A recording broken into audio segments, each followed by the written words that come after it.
So why not let's work together and work towards a better America.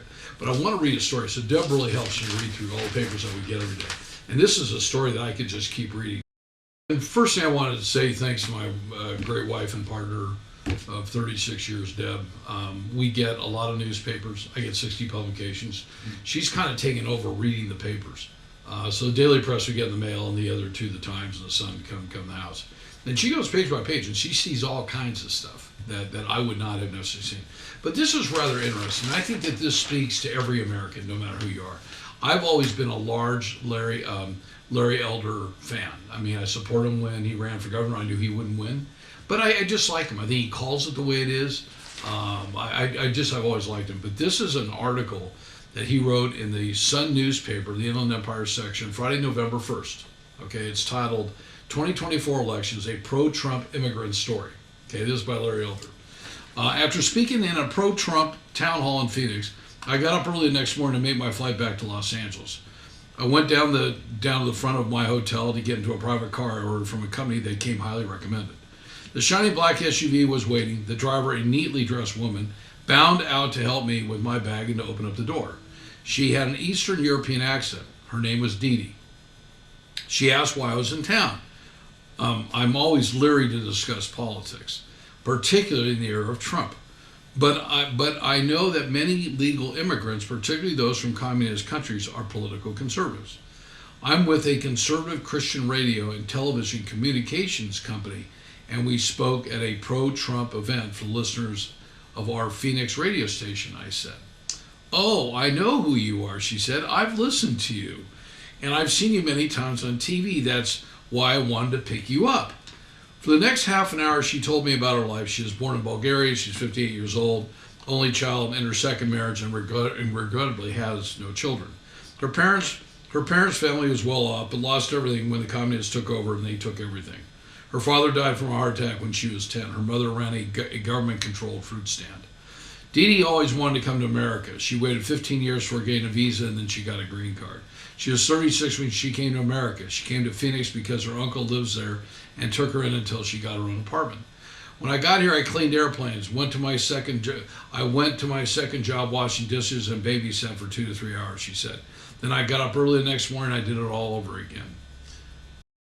Then I couldn't speak English, and now people say I speak too much, especially about politics. But I don't care. This is America, and this is where we have the First Amendment. She kept up that schedule for 3 years. Then I started my own company and bought my first car. This is your company car, I asked. She said, yes, I have 15 other SUVs and several drivers. And my husband and I have other investments. Other investments? The real estate, she says. We own 27 homes. My uncle said, work hard, show up on time, pay your taxes, and don't use credit cards. So that's what I did. And I'm a Republican. Already voted for Trump.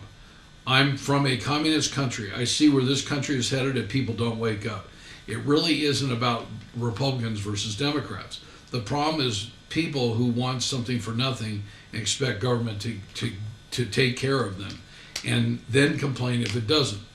And way too many people work for government, just like communism. She railed against the millions of illegal aliens allowed to come in. I told her about my father who never knew his biological father. Unlike you, I said, he had a mother who, when I was 13, kicked him out of the room they rented. A black boy in Jim Crow South at the beginning of the Great Depression with literally nothing in his pockets. He was the only child. He came with a staff sergeant in the Marines and served in World War II. When I was growing up, my dad worked two full-time jobs, cleaning toilets, and he cooked for a family on the weekends to make additional money because he wanted my mother to be a stay-at-home mom. Then he went to night school to get a GED. He saved his nickels and dimes, and at 47 started a cafe, which he ran until he was 80. When he retired, he owned the cafe and the property next door, as well as the home I was raised in, which is still in our family. By now, we reached the airport. When she got out of the car, she was crying. Your story is my story, she said. We hugged. God bless you, I said. And God bless America, she said. We hugged again. Larry Elder is the author and radio talk show host. To find out more about Larry Elder, visit www.larryelder.com. I just thought that was so American. You know, we don't hear those stories all the time, and I think that her comment about, we have a lot of people on over here in entitlement, and I don't get it. I just don't get it. So that's enough of the Larry Elder story. Changes already made and changes underway. The topics on our next Joseph W. Brady online report. We hope you'll be watching. Thank you for being with us on this report.